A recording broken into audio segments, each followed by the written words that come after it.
Listo. Entonces, bueno, en honor al tiempo y por respeto a las personas que se han conectado a la hora, entonces les doy la más cordial de las bienvenidas. Soy Alejandra Camacho, presidente de la Asociación Ecuatoriana de Mastozoología, y estamos dando con esta charla fin a nuestro ciclo de charlas de la asociación, cerrando con broche de oro claramente.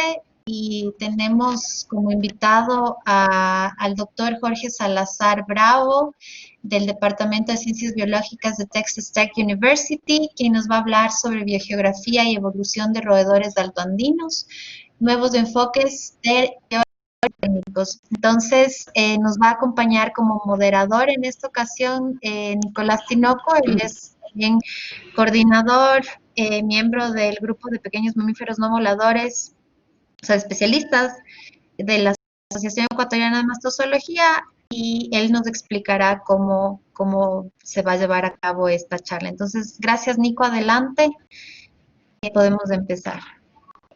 Dale, buenas tardes con todos. Para mí es un placer dar la bienvenida a todas las personas que se conecten, que se están conectando. También quiero dar una cordial bienvenida a Jorge Salazar Bravo. Gracias por habernos apoyado con esta charla, en esta siguiente de charlas. Y bueno, con la metodología de esta charla va a ser parecida a la anterior. La charla va a durar cerca de 30-40 minutos. Si es que existen dudas o comentarios que les surjan a lo largo de la charla, la pueden hacer directamente en el chat. Al final de esto nosotros se los vamos a hacer a Jorge Salazar. Y bueno, eso es todo. Entonces, en este momento para mí es un placer presentar a Jorge Salazar Bravo. Es un investigador que nació y creció en La Paz, Bolivia. Hizo su programa de estudios en biología en La Paz de la Universidad San Marcos de San Andrés en 1988. Posterior a eso viajó a Nuevo México a hacer su programa de doctorado en el año 2000 y realizó un postdoc en Nuevo México en un proyecto en el país de Panamá entre los años 2000 y 2002. Comenzó como asistente profesor en la Universidad de Texas Tech entre los años 2000 y 2009. Actualmente es profesor asociado a la Universidad del Texas Tech University. Es director del Texas Tech University, el campus de Costa Rica del 2017 al 2019, y es director del programa de International Center for Arid and Semi-Arid Land Studies de la Texas Tech University desde el 2019 hasta el presente. Sin más que decir, le dejo la palabra a Jorge Salazar. Muchas gracias por poder estar aquí con nosotros en este día. Gracias, Nico. Gracias, Ale. Gracias a la Asociación Ecuatoriana de Mastozoología. Es un placer muy especial para mí estar aquí, y que ustedes me hayan invitado a dar una presentación en esta reunión. Lamentablemente, como todo, está afectado por la cuestión de la pandemia, de la que habíamos escuchado algo esta mañana en la presentación de Joe. Pero bueno, se hace lo que se puede y con esto, bueno, de alguna manera podemos compartir, podemos hablar sobre temas que nos interesan a todos. Y para mí es un placer especial, les digo, porque yo hice un par de viajes de campo para mi tesis doctoral en Ecuador. No sé si lo he expresado antes, pero en los años 94, 95, creo estuve yo en Ecuador por una vez cada mes, ¿no? 95, 96. Ecuador es un lugar precioso al que quiero volver lo antes posible. Pero bueno, entonces el tema de mi presentación hoy día es aspectos sobre biogeografía y evolución en roedores altoandinos, nuevos enfoques teóricos y técnicos. Y básicamente lo que les voy a contar, de los que vamos a hablar ahora, es sobre algunas cosas que estamos haciendo en mi laboratorio para tratar de entender la filogenia, la biogeografía de algunos grupos de roedores que están asociados principalmente con el altiplano. Luego voy a presentar lo que creo que es la base de una propuesta de trabajo combinado con varios de ustedes y creo que vamos a terminar ahí. Bueno, como decía, a ver, voy a ver si esto está funcionando. Creo que tengo que poner esto así. Sí, ahí está perfecto, Jorge. Ok, perfecto. Antes que nada, lo que quiero hacer es agradecer a cantidades industriales de gente que me han estado, con las que he estado colaborando a través de todos estos años. Tanto gente, ¿se ve el cursor? ¿Se ve el cursor? Hola. Sí, sí se ve, Jorge. Ok, perfecto. Gente que ha estado trabajando en mi laboratorio, mis estudiantes, como gente, colaboradores nacionales e internacionales, con los que hemos desarrollado no solamente algunas de estas ideas, sino algunos de los análisis que voy a estar presentando. En Colombia, trabajando con virus, por ejemplo, en Brasil, en Bolivia, mi esposa trabajando en el laboratorio, que ha sido fundamental para todo el trabajo que vamos a presentar, diferentes grupos de colegas en Bolivia, en Perú, en Ecuador, en Argentina, Luis Ruedas, con el que hemos hecho bastante trabajo en lo que se refiere a conejos, y dos personas muy particularmente cercanas a mí, que llegaron a Bolivia como estudiantes graduados cuando yo estaba haciendo mi estudio de pregrado en La Paz. Joe Cook, aquí a la derecha, que presentó la conferencia esta mañana, y Scott Gardner, aquí en la izquierda, que es un parasitólogo de renombre nacional. Entonces, e internacional. Estos son, digamos, grupos de gentes y colaboradores institucionales y financiadores que me han permitido hacer algunos de estos tipos de trabajos, pero no puedo pasar sin también agradecer a los estudiantes de mi laboratorio, tanto actuales como pasados, gente con la que si no hubieran estado ahí presentes, no hubiera sido posible hacer muchos de estos tipos de trabajos.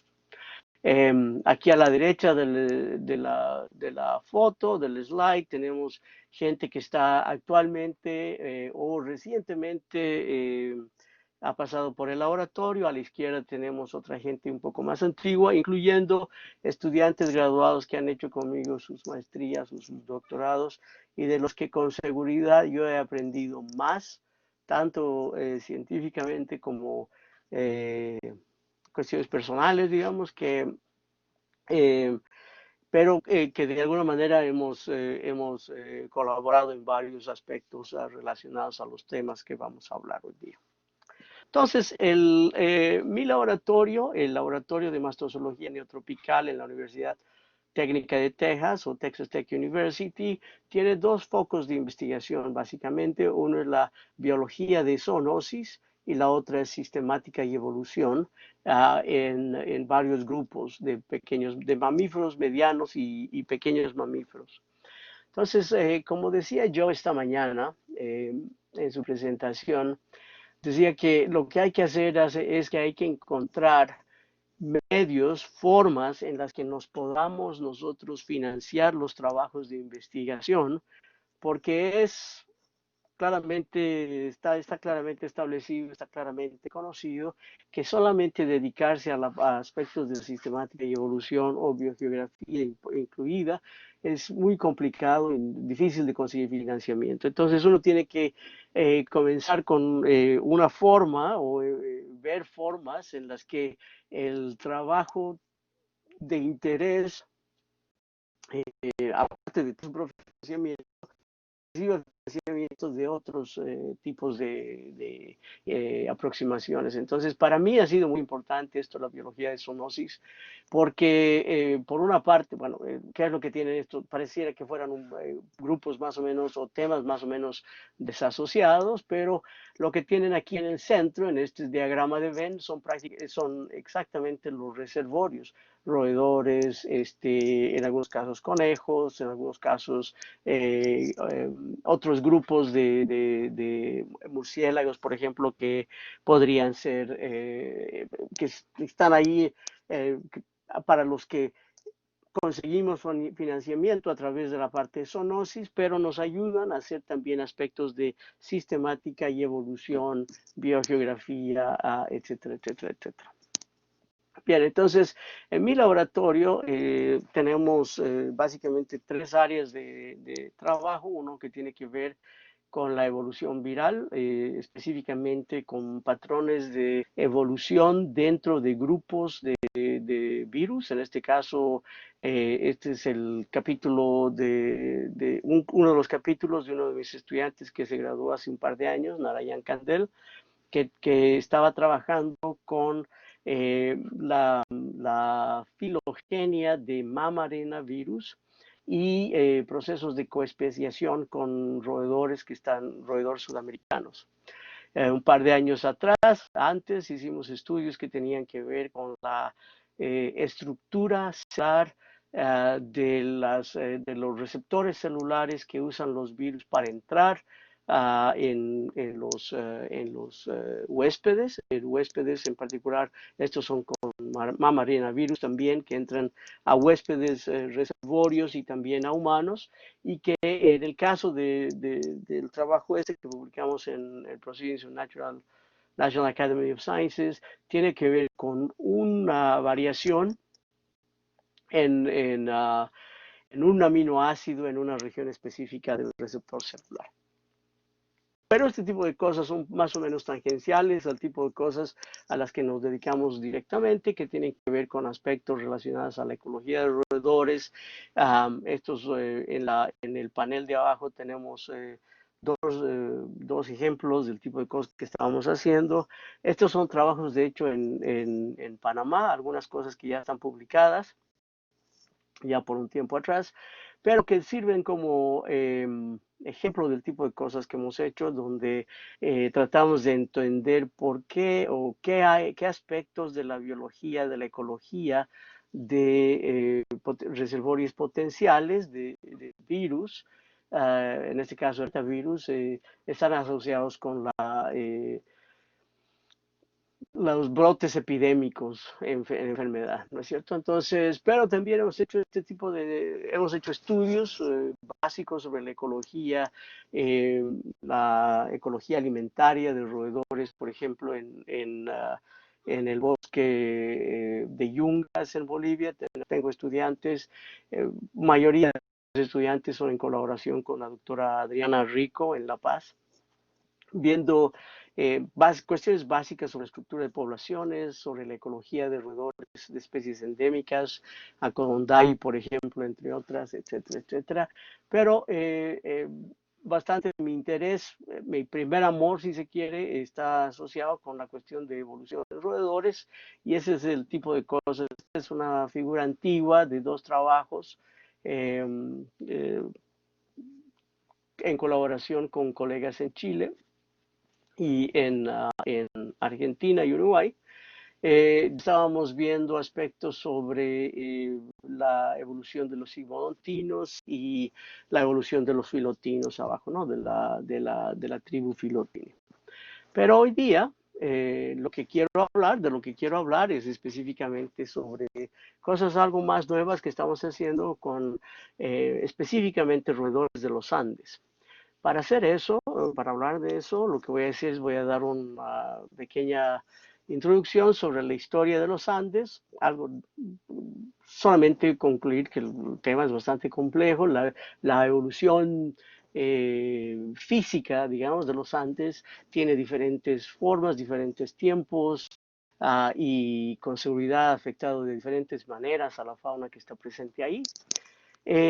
Voy a dar ejemplo de dos trabajos que estamos haciendo con roedores en el altiplano boliviano, con roedores sudamericanos, uno con pequeños mamíferos, en particular un roedor que se llama Calomis lepidus. Y voy a tratar de contrastar un poco con un grupo que es totalmente diferente, que no es un sigmodontino, es un abrocómido, es una especie endémica de Bolivia también, Abrocoma boliviensis, utilizando algunos de los métodos, ¿no? Entonces voy a terminar la presentación con algunos comentarios de hacia dónde nos vamos de aquí. Y ahí es donde propongo lo que espero sea la base de una propuesta con varios de ustedes, amigos presentes en esta presentación. Bien, primero los Andes, ¿no? Los Andes eh, tienen una historia eh, una historia orográfica compleja. Sabemos que se ha levantado en diferentes tiempos, las diferentes partes de los Andes se han levantado a diferentes tiempos. Aquí tenemos, por ejemplo, información en el panel arriba a la izquierda, tenemos información sobre qué es lo que ha pasado con los Andes, más o menos hace cuánto tiempo, en millones de años. Tenemos el levantamiento de las diferentes porciones de los Andes y vemos que hay una temporalidad marcada en las diferentes regiones en el norte de la cordillera oriental, por ejemplo, en Colombia. Y en el centro de los Andes tenemos tiempos mucho más antiguos. Vean la diferencia, por ejemplo, entre 20 millones de años aquí abajo, cuando comienza realmente el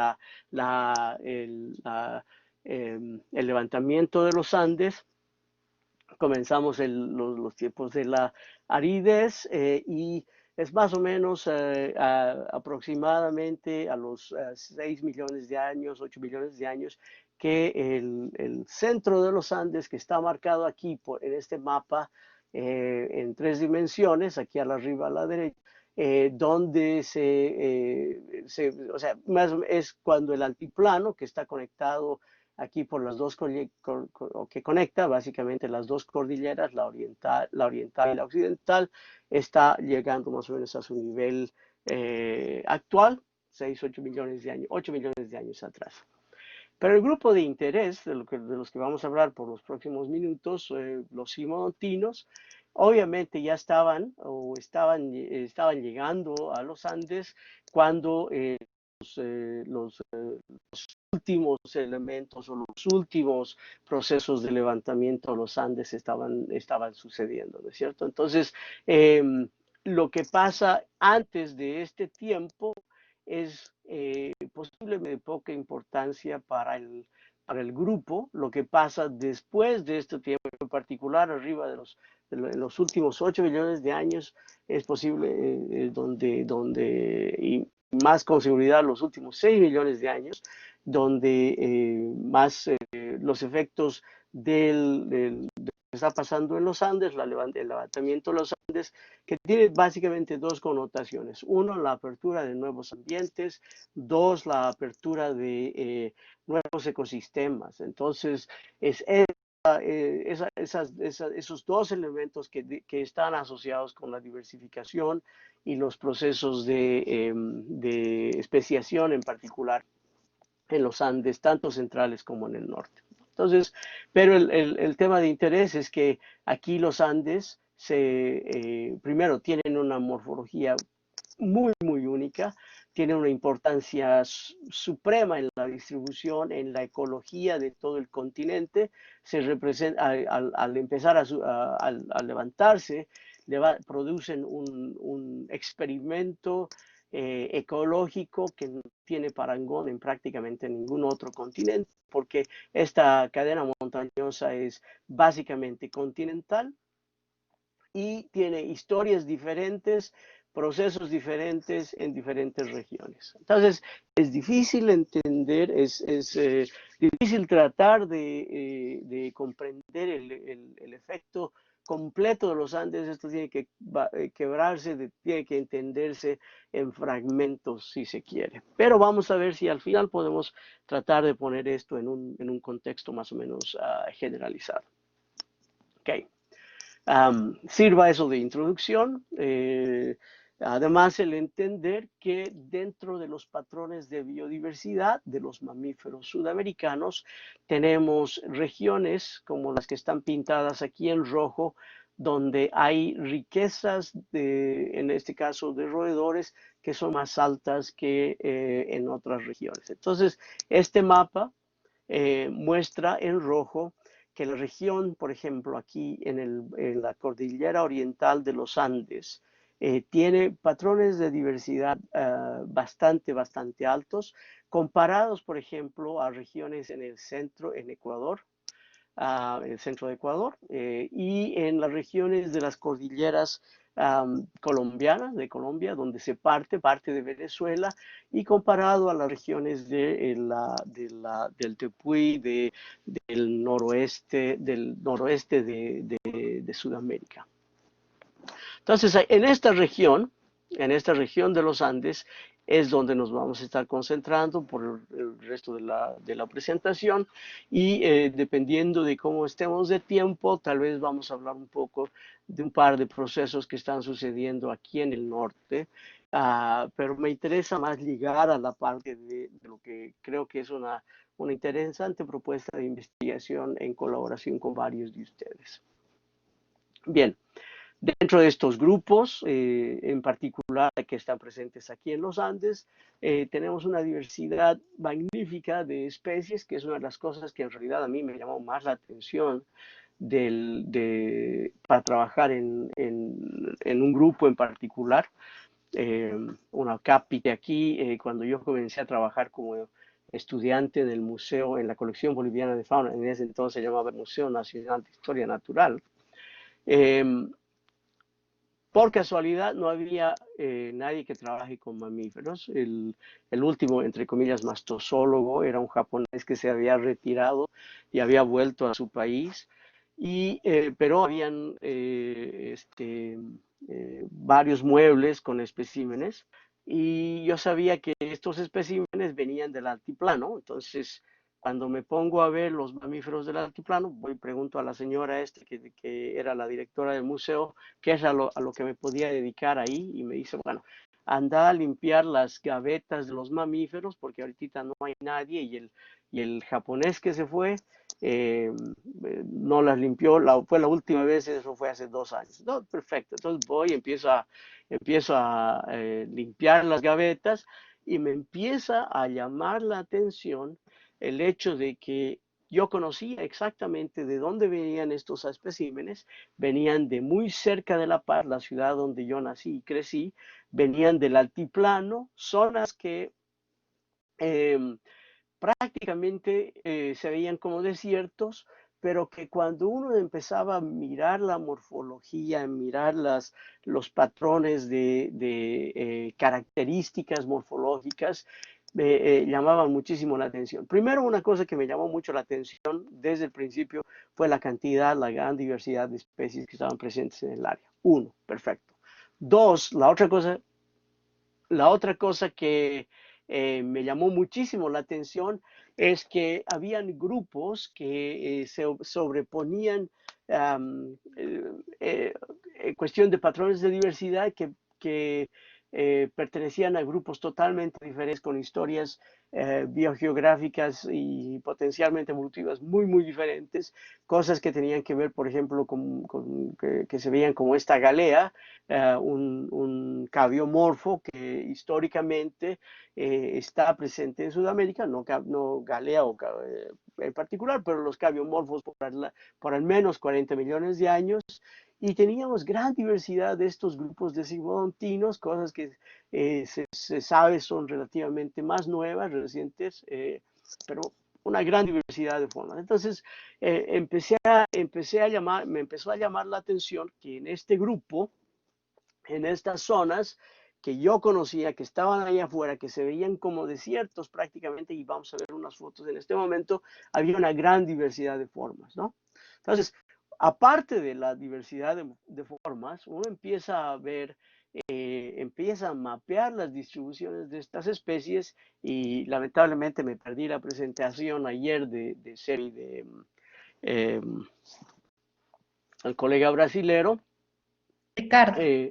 ¿verdad? Exacto, Moratelli.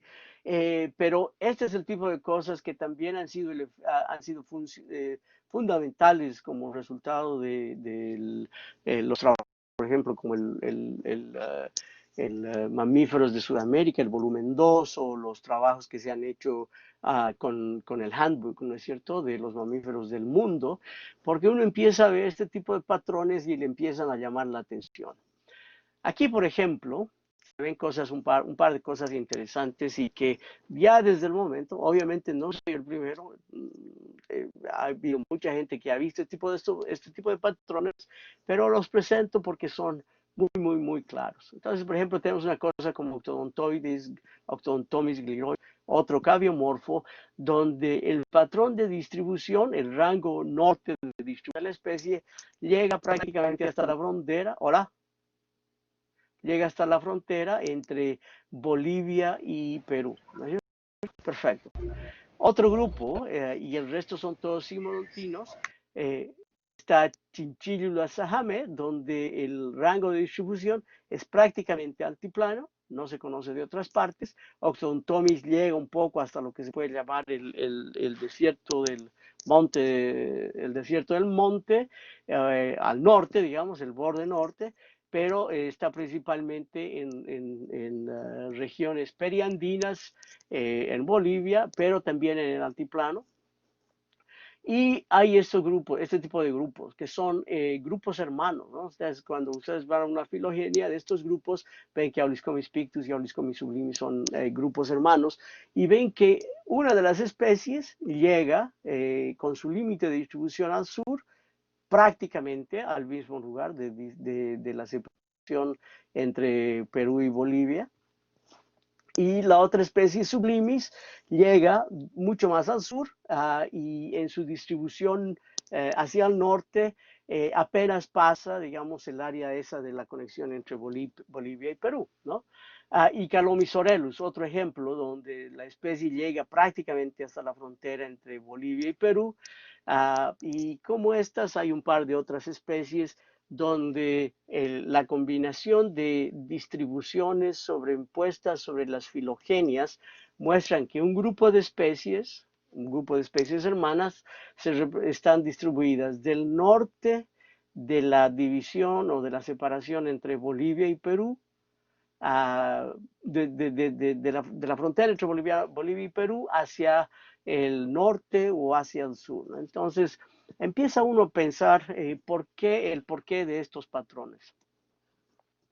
Y no es solo eso, sino hay patrones como el que están presente aquí con el género Punomis. Este es el altiplano de Perú, el altiplano de Bolivia, el chileno, etcétera. Y aquí está la cordillera occidental, la cordillera oriental, arriba de 4.500 metros, con formas que se conocen solamente de la parte oriental de la cordillera, y formas que se conocen solamente en la parte occidental de los Andes, o del altiplano en la cordillera occidental, ¿no es cierto? Entonces, estas especies son también hermanas, pero estas especies seguramente se separaron por otro tipo de procesos, pero son indicativos. Bueno, de hecho, estas especies solamente se conocen de elevaciones muy altas, arriba de los 4.500 metros, y hasta recientemente, en un trabajo que se publicó en el Proceedings of the National Academy of Sciences, Jay Storrs y colaboradores muestran que aquí en Chile habían, creo que eran arriba de 6.000 metros, 6.500 metros, no estoy seguro, pero poblaciones, roedores del género Phyllotis, del grupo Santos Amigos, que estaban dando vueltas como si fuera nada de estar viviendo a 6.500 metros, ¿no es cierto? Entonces, pero hasta antes de ese registro, Punomis era el género y estas especies, en particular Leminus, era la especie con el área de distribución más alta conocida en estos grupos. Entonces, aquí hay un patrón. Claro, aquí hay un patrón de especies hermanas donde se separan de la frontera boliviano-peruana para el sur, perdón, para el norte, o de la frontera para el sur, o se separan a lo largo de las cordilleras, dejando estos ambientes al medio completamente vacíos. Entonces uno se pone a pensar por qué. ¿Por qué habrían este tipo de patrones? Entonces, hay varias explicaciones potenciales.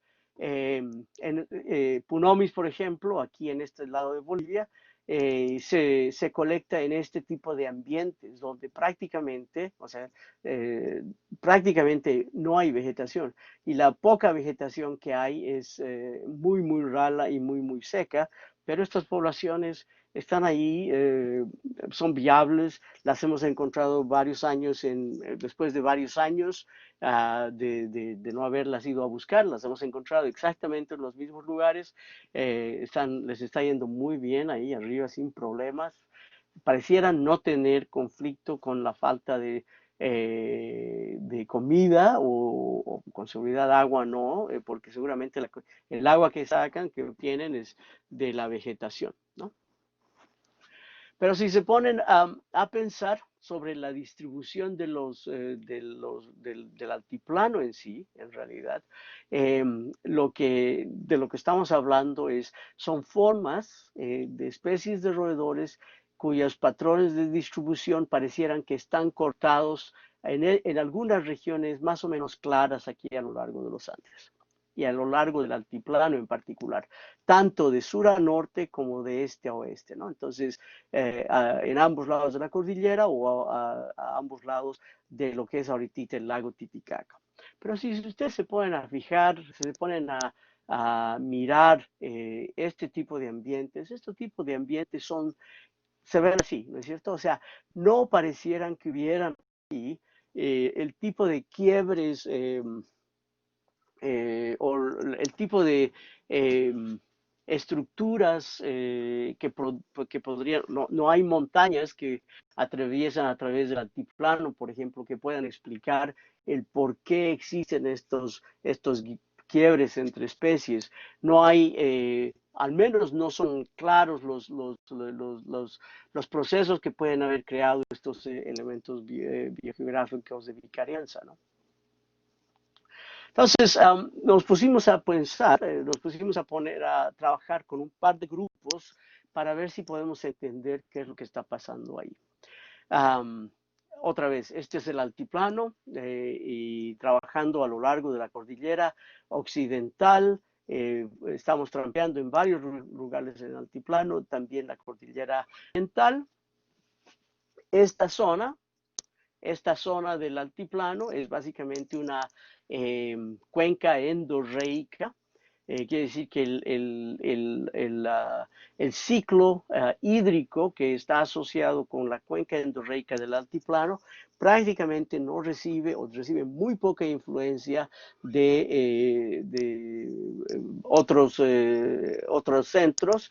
Por ejemplo, poco de la humedad que se genera, digamos, como nubes en el Océano Pacífico o en la cuenca del Amazonas, llegan a esta zona del altiplano. ¿Por qué? Porque están a ambos lados, están protegidas, bueno, no protegidas, pero el pasaje, digamos, o la llegada de estos ambientes, de estas nubes, de humedad está impedido porque precisamente aquí tenemos la cordillera oriental que llega en lugares hasta arriba de 6.500 metros y la cordillera occidental que es un poco más seca, pero perdón, sí es un poco más baja, pero es un poco más seca, con la excepción de varios volcanes, obviamente. Entonces, es una cuenca endorreica, que quiere decir que el ciclo de agua prácticamente se queda aquí, y está asociado con una gradiente de humedad que va del norte al sur, con ambientes un poco más húmedos aquí, ambientes más secos aquí, y en el sur, y que en el sur en particular está asociado con salares bastante grandes. Esta es una foto del salar de Uyuni. Ambientes típicamente altoandinos y lo que eran lo que eran en su momento lagos relativamente grandes, pero bastante poco profundos, están convertidos ahora en salares, ¿no es cierto? Entonces, esto es una cuenca endorreica. Entonces, la idea que estamos manejando es que estas cuencas ahora, donde tenemos son las zonas más profundas de la cuenca en sí. Entonces, este es un transecto de norte a sur, de aquí a aquí, donde se ve la profundidad de varios de estos lagos a lo largo de, de lo que es el altiplano. Entonces, el lago Titicaca todavía está bastante bien, tiene bastante agua, pero es porque la profundidad del lago es bastante grande. Entonces, esta es la escala de 50 metros. Entonces, en la parte más profunda, el lago tiene hasta 280 metros, si no me equivoco, puede ser un poquito más, pero por lo general, los lagos que están en particular en el sur del lago, de la cuenca del altiplano, son muchísimo más, poco menos profundos. Entonces, en algunos casos son de algún, el lago Poopó, por ejemplo, es una cosa muy poco profunda.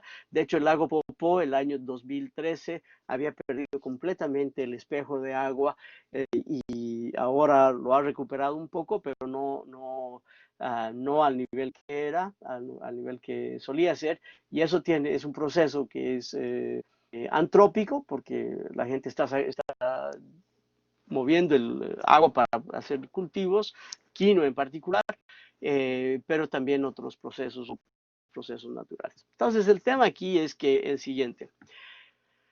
Nosotros tenemos la hipótesis de que la extensión de estos lagos pretéritos a lo largo de la cuenca del altiplano tiene que estar asociada con los patrones de diversificación en mamíferos pequeños, ¿ya? En particular en roedores sigmodontinos. Posiblemente, ¿no? Aunque no hemos puesto a prueba todavía, posiblemente con otros roedores como los caquiomorfos, pero con seguridad con los sigmodontinos. Y tenemos una historia relativamente buena que se sabe cuánto era la extensión de estos lagos pretéritos, cuánto tiempo duraron en años, en miles de años. Entonces, aquí se me perdió la escala, pero estos son miles de años. Esta es la superficie en área.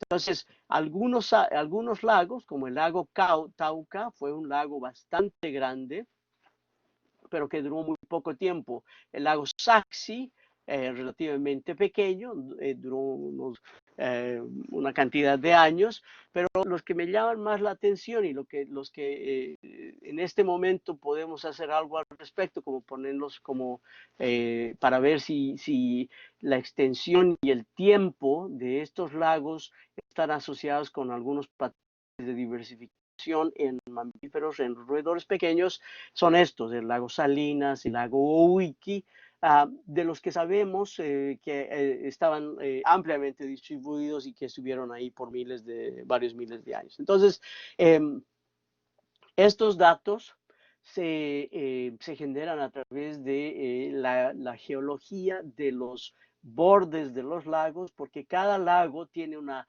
señal química típica en cuestión de cantidad de oxígeno disuelto, en cuestión de cantidades de minerales disueltos, etcétera. Entonces podemos saber cuál es el rango, cuándo es que estos lagos estaban, hasta dónde llegaban los bordes y cuánto tiempo estaban ahí, porque la señal que estos del lago, de la señal química del lago se puede identificar y se le puede poner una fecha, ¿no? Entonces, es de esperar, entonces, que podamos, si vemos si hacemos estudios sobre la filogeografía de algunos de estos roedores del altiplano, podamos asociarlos con la presencia y el ancho de estos lagos en el altiplano. Entonces, nos pusimos a hacer eso, trabajamos, tenemos estudios, hemos hecho varios tipos de trabajos en el altiplano con varios de estos grupos, con varios grupos de varias edades y géneros. Este es un trabajo que realicé con el género Calomis hace ya bastante tiempito y Dios, me estoy quedando sin tiempo. pero que poniéndole fechas a las distribuciones, a los orígenes en particular del género Calomis, muestran que estos grupos estaban ahí muchísimo antes de que empiecen estas dinámicas de la elevación y la contracción de los lagos. Entonces, de lo que estamos hablando aquí, gente, es de que en el ambiente, en uno de los ambientes más secos del mundo, ¿ok?, que es el altiplano, aquí lo que estamos hablando es diversificación y especiación por agua, ¿ok? La idea aquí es que estos lagos prácticamente en diferentes épocas se llenaban, se levantaban los niveles de agua y se bajaban por procesos geológicos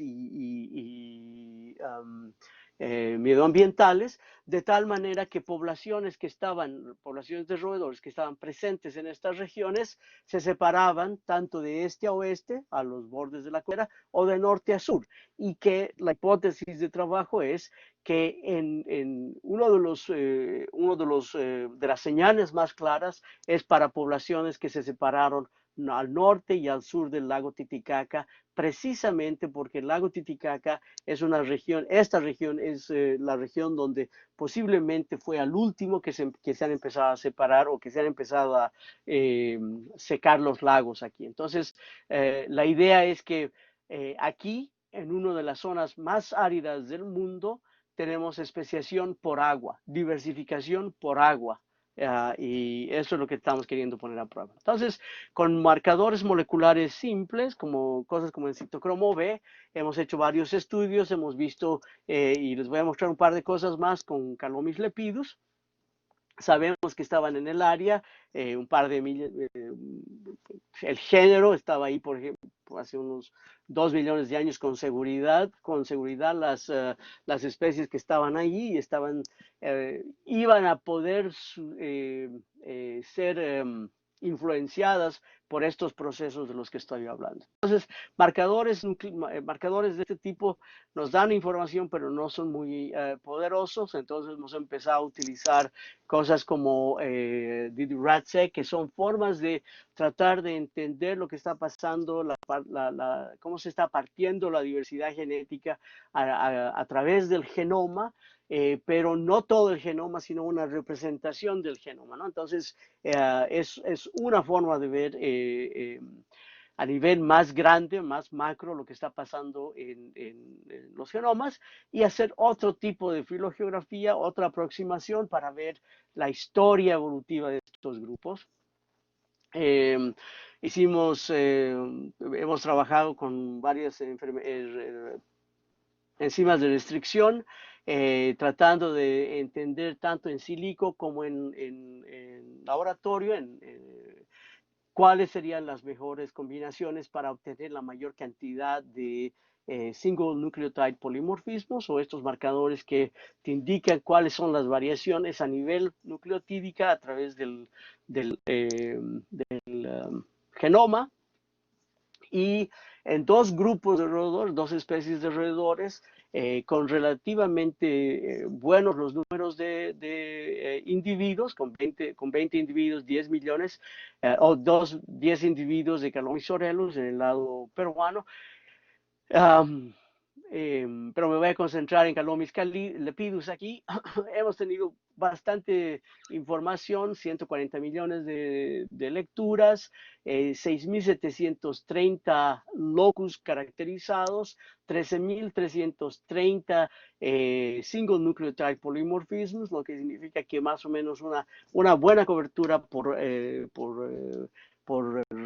SNP. Se entiende que estos datos son bastante poderosos o están bien representados. La información que proveen se la puede tener como, pues están bien, proveen harta información.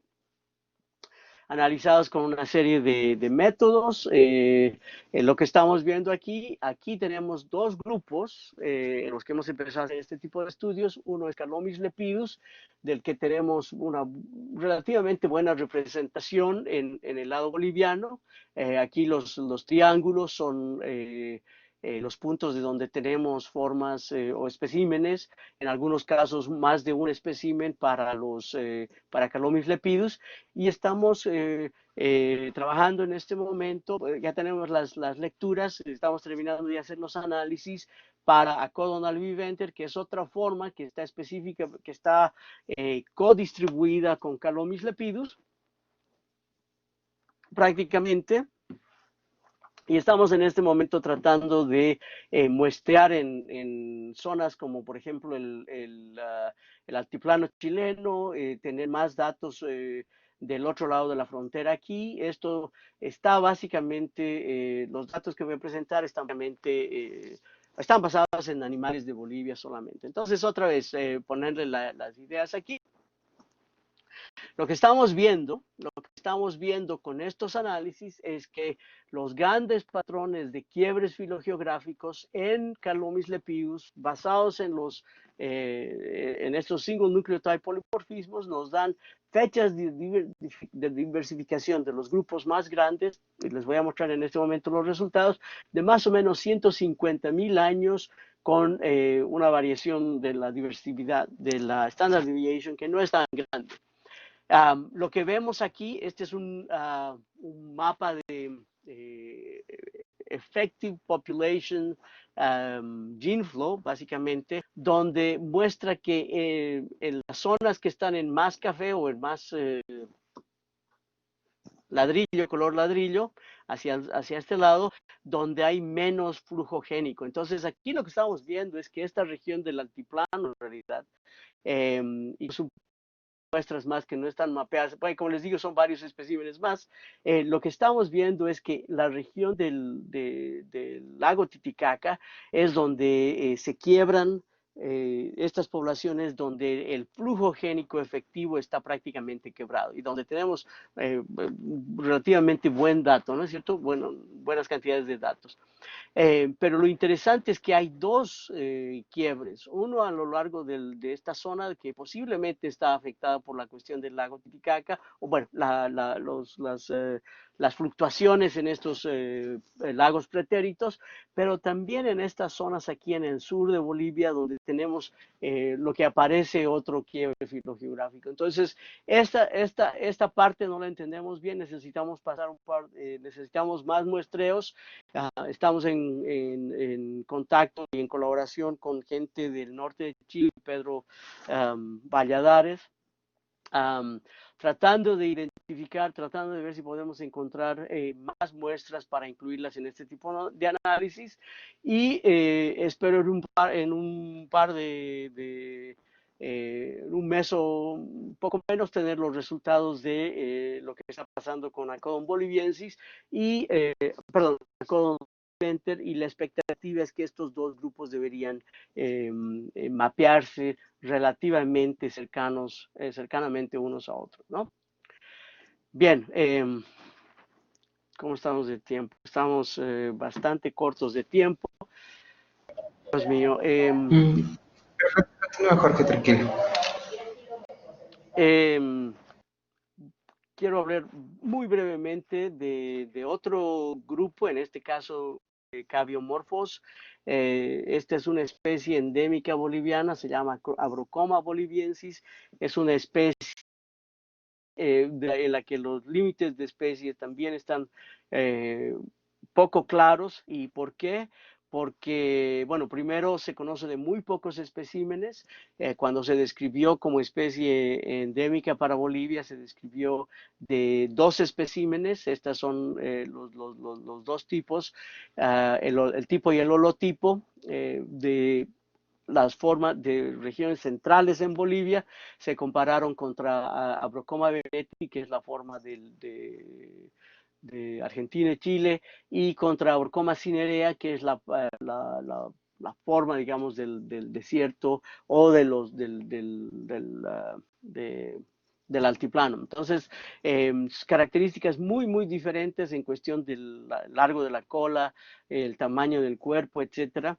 Pero poco se podía hacer porque era muy, muy rara, no se conocía en colecciones, y no fue sino hasta aunque hicieron bastantes estudios, bastantes intentos de obtener estos especímenes, fue muy difícil conseguirlos hasta que gracias a un proyecto del Mohammed bin Zayed empezamos a ir al campo en el año 2012, 2012 y trabajar con varios investigadores en Bolivia. Este es un grupo muy, muy interesante. Abrocoma es tiene una historia evolutiva muy, muy antigua e independiente. Entonces, filogenéticamente es una cosa muy única. La familia en sí, antes era un poco más diversa, pero es muy, muy única. Y en la mayoría de los estudios no se incluye a Brocoma boliviensis porque prácticamente no hay registros, no hay especímenes. Entonces, una de las cosas que hicimos fue ampliar el número de localidades. Esta era hasta el año 2012 las únicas 2 localidades de donde se conocía la especie. El 2013 reportamos una en esta zona, en Parabanó, y después hemos estado en el campo trabajando con varios, como digo, varios otros grupos y hemos encontrado muchísimas más localidades. Voy a pasar un par de slides aquí. Tanto así que ahora sabemos que está relativamente ampliamente distribuido. Estos son slides de una presentación, de una publicación de Julia Quiroga y colaboradores que se publicó hace aproximadamente 10 días, 20 días en Teria, donde estos puntos son sitios donde se han hecho registros de Abrocoma boliviensis. Parece que las poblaciones están relativamente bien, relativamente activas. Hemos obtenido muestras de muestras fecales, muestras de pelos, y las hemos analizado tanto genéticamente y hemos ampliado el número de localidades conocidas para la especie con varias otras localidades, pero el punto también de interés es que esta especie aparece estar ampliamente distribuida desde lugares como altiplano típico con bosques de polilepis en el centro de Cochabamba y en la frontera entre entre La Paz y Cochabamba, pero en ambientes como los yungas y el pie de yungas en zonas más cerca a Santa Cruz. No solamente son zonas geográficamente, o sea, distantes, ecológicamente diferentes, pero la morfología de los individuos también es ligeramente diferente. Entonces, está la pregunta de si estos son potencialmente diferentes especies. Hicimos los análisis estándares con morfometría, con análisis del nicho ecológico para ver si separábamos estos grupos de localidades, pues si las podíamos poner unas encima de otras y cuál era el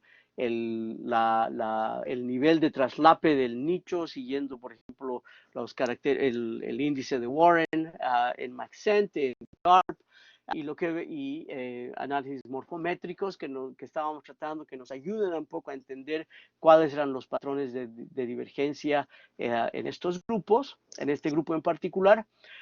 Como verán, hay variaciones en cuestión del tamaño, principalmente el 94% de este PCI, de este análisis de componentes principales, se explica por el primer principal component, pero también hay variaciones en la cuestión de la ecología. Estas son las predicciones generales para la especie basadas en la distribución. La pongo aquí porque no sé si hay colegas del norte de la Argentina, pero sí sé que hay un par de colegas del Perú que están viendo esta presentación, y yo pongo este slide aquí porque muestra que es posible que Abrocoma boliviensis tenga una distribución mucho más amplia de lo que entendemos ahora, incluyendo regiones en el norte de Argentina y con seguridad regiones en el sureste de Perú. Pero bueno, cuando hacemos los análisis sobre la cuestión del nicho ecológico entre estas dos, lo que llamamos poblaciones, se ve que hay un traslape, hay un traslape, pero que no es, también se puede separar. Voy a pasar esto relativamente rápido porque quiero llegar a otro slide donde sí se ve que hay un traslape, pero que no es perfecto. Hemos hecho análisis, como les decía, con análisis genéticos, tanto de PLs como S, como de los pocos especímenes de los que tenemos datos, pero también hemos hecho eh, análisis genómicos de representación, como los ddRADSec, y lo que vemos aquí es que hay una diversificación relativamente grande en esta cuestión de los single nucleotide polimorfismos, de componentes principales de los single nucleotide polimorfismos, y también como la variación a nivel genético. Lo que sugiere es que aunque no hay variación posiblemente morfométrica, sí parece que hubiera una variación genómica y genética, que todavía estamos tratando de entender la importancia taxonómica de estas variaciones. Todavía estamos haciendo estudios para ver si qué factores biogeográficos podían estar asociados con la separación ahí. Pero bueno, dos ejemplos en mamíferos del altiplano. Quiero acabar con este slide. Este es un slide que muestra un análisis que se realizó en aves, viendo a las diferentes unidades biogeográficas en los Andes cuando se analizan grupos de aves. Entonces, mi propuesta para ustedes, en particular la gente del norte, colegas con los que ya hemos estado trabajando en algunos proyectos, colegas en Perú, en Ecuador y en Colombia, es que nos pongamos a tratar de comparar estudios que combinen los mismos métodos para grupos diferentes que están a lo largo de estas distribuciones, que están presentes en estos grupos, en estos patrones de distribución, pero añadiendo un par de cosas más que ahora que creo que van a ser fundamentales, que es no solamente ver a los patrones biogeográficos o a dónde están los quiebres filogeográficos, pero tratar de identificar dónde están los quiebres filogeográficos basados en las características de las especies de estudio. ¿Okay? Y hay un método que para el que tenga más interés podemos charlar, tiene que ver con Random Forest, es una forma de un método de inteligencia artificial donde podemos analizar o donde podemos incluir datos sobre la historia de vida y las características morfológicas de estos grupos de interés y de ahí predecir dónde deberían estar estos quiebres filogeográficos, hacer los análisis e identificar, ver si los patrones corresponden y hacer inferencias históricas o biogeográficas de ese punto. Entonces, bueno, tenía un par de cosas más para charlar, pero me voy a pasar del tiempo, mejor la paramos aquí y feliz de tratar de entretener o de presentar, de responder algunas preguntas. Nicolás. Listo, Jorge, muchísimas gracias por tu presentación. En esta proceder a la sesión de preguntas y bueno, ya tenemos una pregunta de Daniel Chávez. Él nos pregunta, dice, quisiera saber cómo se relacionan los tiempos de divergencia de los diversos linajes de Bolivia con la formación del Istmo de Panamá, ya que en particular te llama la atención que los simodontinos tengan un tiempo de divergencia de alrededor de 10 millones de años, lo cual sugiere que muchos procesos de especiación ocurrieron antes del gran intercambio biótico americano. Bueno, o sea, es posible, y eso se ha discutido bastante en la literatura, es posible que estos grupos hayan estado diversificando, o sea, los sigmodontinos en general hayan estado diversificando afuera de Sudamérica y que hayan llegado a Sudamérica posiblemente antes de que se cierre el istmo. por un proceso que se llama wave dispersal, saltando islas básicamente. Lo que no sabemos, eso está relativamente bien claro, lo que no sabemos es cuántos elementos de estos grupos de los sigmodoncinos llegaron a Sudamérica, si solamente fue uno, si fueron un par, o si fueron, si se diversificaron en Centroamérica y formas diversificadas ya llegaron a Sudamérica.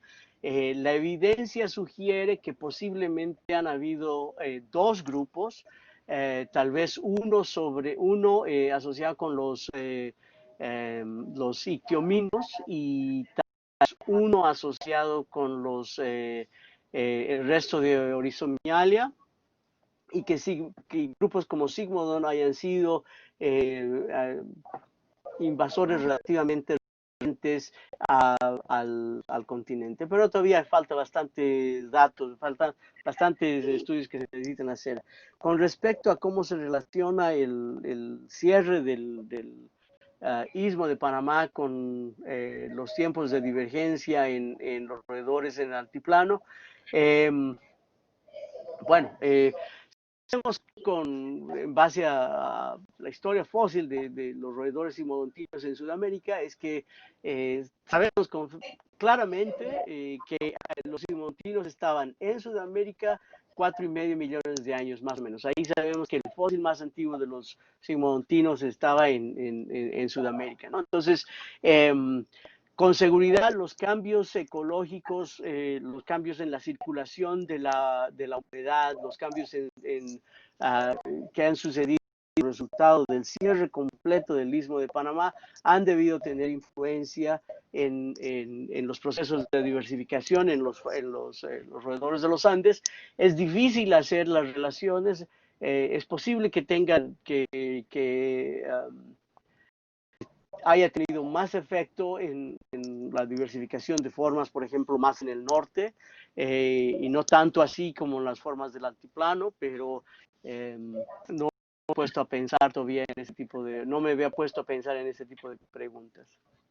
Muchas gracias, Jorge. Continuando con la segunda parte de esta pregunta, Daniel nos pregunta, ¿qué posibilidad existe de secuenciar genomas enteros de los linajes de Bolivia y si existen genomas de referencia? Sí, hay algunos genomas enteros de sigmodontinos que se pueden usar de referencia. Hay un borrador que no está todavía, creo que no está publicado, de Orizomis, una especie de Orizomis, no estoy exactamente seguro cuál, creo que es Palustris, que está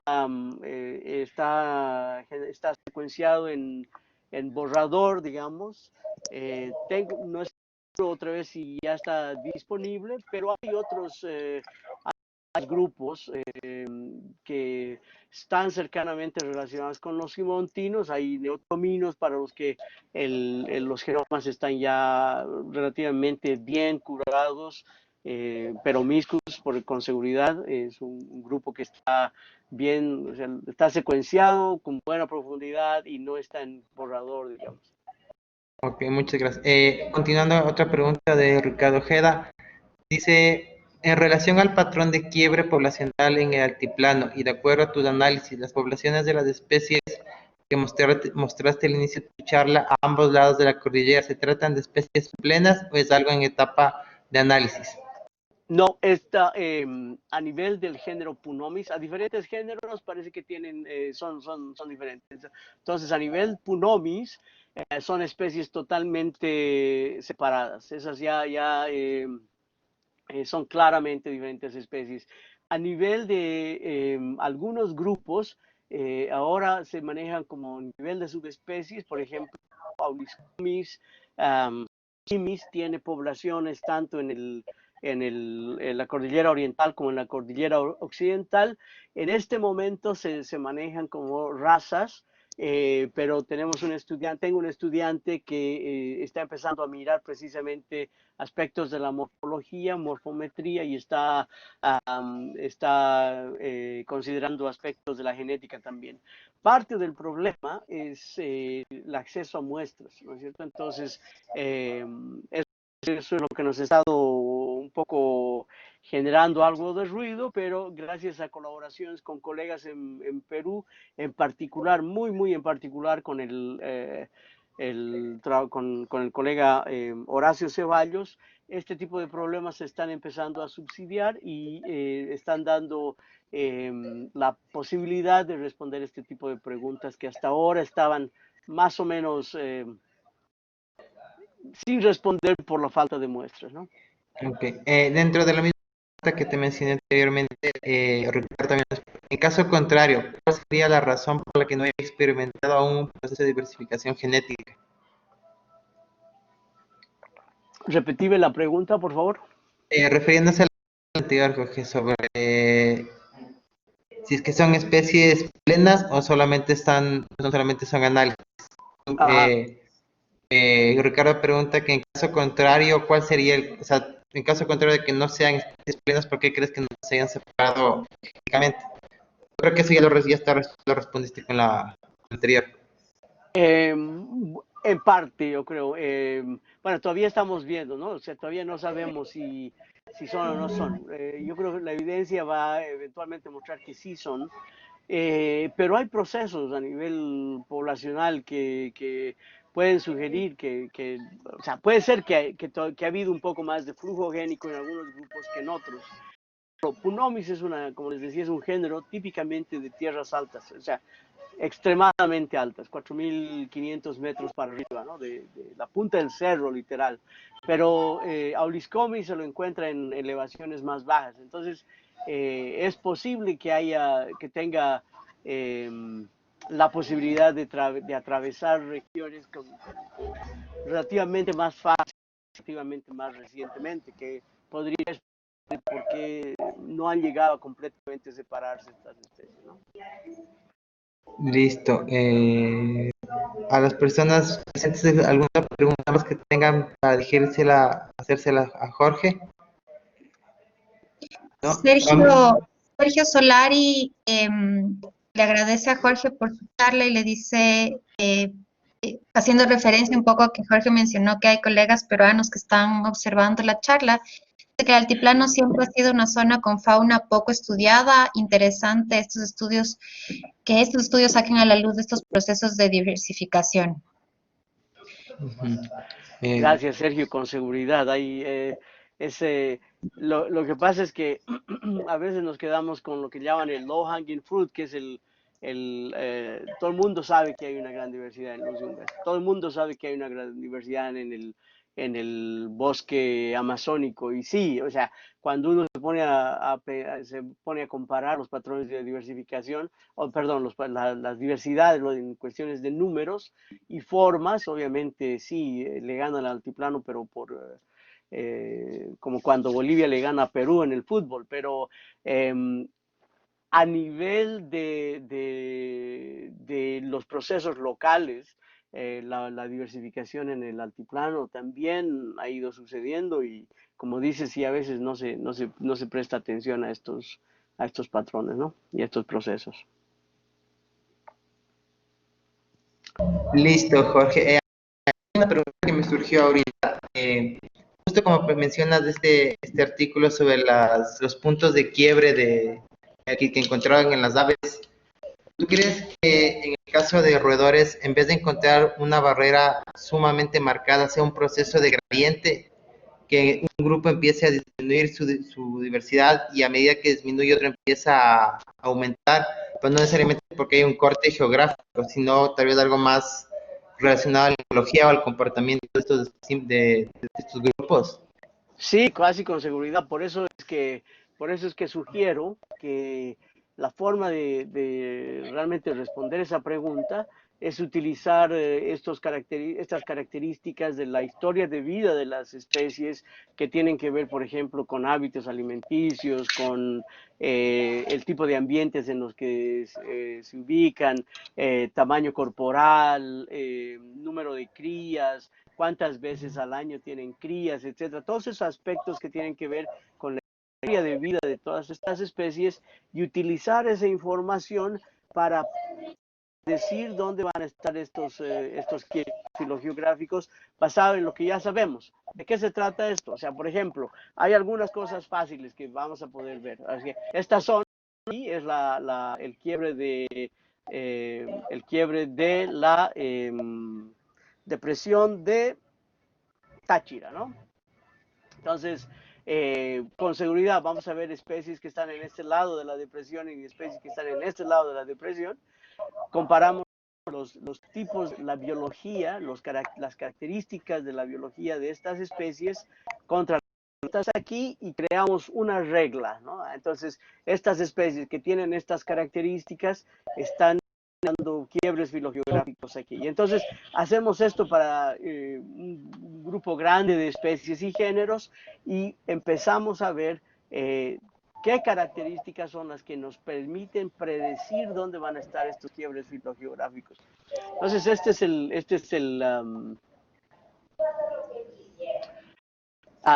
esta sería la aproximación. Ricardo hace una pregunta sobre la posibilidad de la extinción de estas especies con respecto a cambio climático y en particular me imagino deben ser son las formas del altiplano. Es terrible, o sea, las posibilidades de que varias de estas formas desaparezcan en relativamente poco tiempo son bastante grandes, Ricardo, y como decía, el altiplano es una cuenca endorreica, entonces el ciclo hidrológico que circula ahí está basado en la cantidad de agua que está disponible en la cuenca en sí, poca información o con poca influencia de otras cuencas. El problema es que por cuestiones antrópicas y por cuestiones de aridificación, la cantidad de agua disponible en el sistema, en el altiplano, se está disminuyendo y la cantidad, el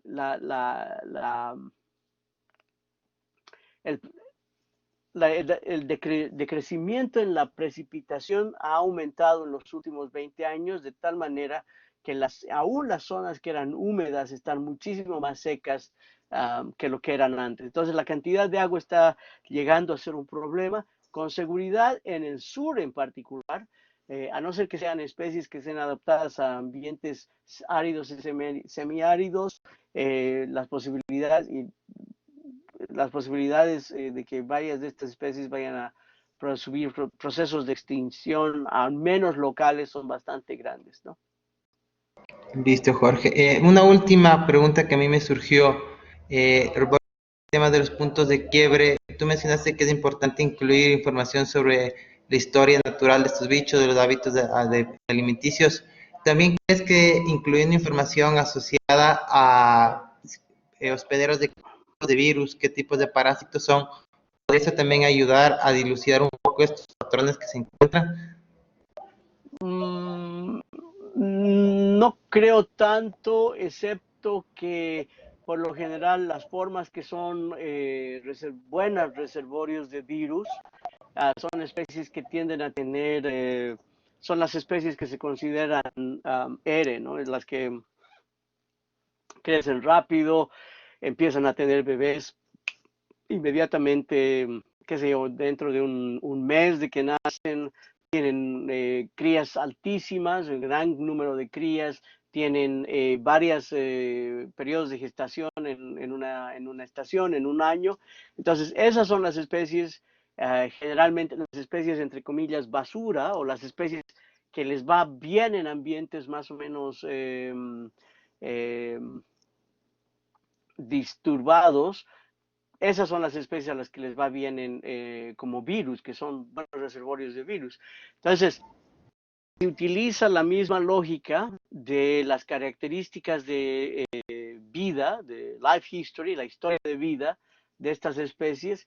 Entonces, esas especies nos van a dar una idea sobre, analizando dónde encontramos los quiebres filogeográficos, nos van a dar una idea de si podemos utilizar ese tipo de caracteres para predecir dónde van a estar estos quiebres geográficos. Entonces, no en sí la presencia o ausencia del virus, pero la biología de la especie que a veces está indicada por la presencia o ausencia del virus. No sé si... Sí, me aclaraste bastante el panorama con esa. por tu respuesta. Bueno, creo que por el momento ya no tenemos más preguntas. Otra vez quisiera agradecerte, Jorge, por tu presencia, por haber tomado el tiempo de presentarnos todo el trabajo que tú estás realizando. Creo que para mí, para todas las personas que se conectaron, fue muy gratificante y muy interesante ver todos los trabajos que se están realizando y que se pueden realizar y que se pueden llegar a colaborar contigo en un futuro. Entonces, de verdad, en nombre de la Asociación Ecuatoriana de Mastología, te agradezco mucho y es por todo de mi parte. No sé si Alejandra esté por ahí. Sí, aquí estoy. Jorge, de igual manera me sumo a las palabras de Nicolás. Muy interesante tu charla y además muy alentador el hecho de que podamos tener estas futuras conversaciones de colaboración, que eso es importante, sobre todo para los jóvenes estudiantes interesados en cuestiones de sistemática, evolución, biogeografía de roedores.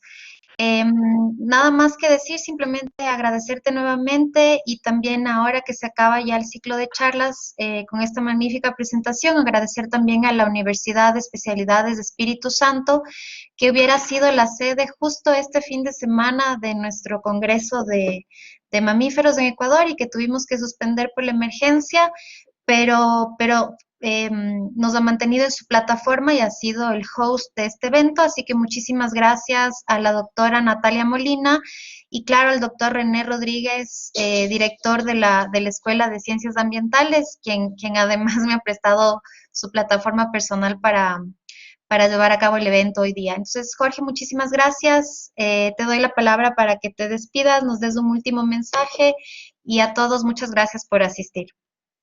Bueno, muchísimas gracias otra vez por la invitación y con seguridad voy a estar molestándolos a varios de ustedes para que veamos de empezar a poner en práctica esta idea de el trabajo en equipo hacia el futuro, ¿ya? Que así sea. Gracias, Jorge. Nos vemos en una próxima oportunidad. Gracias y que pasen bien. Igual. Gracias, Jorge, hasta luego. Luego, hasta luego.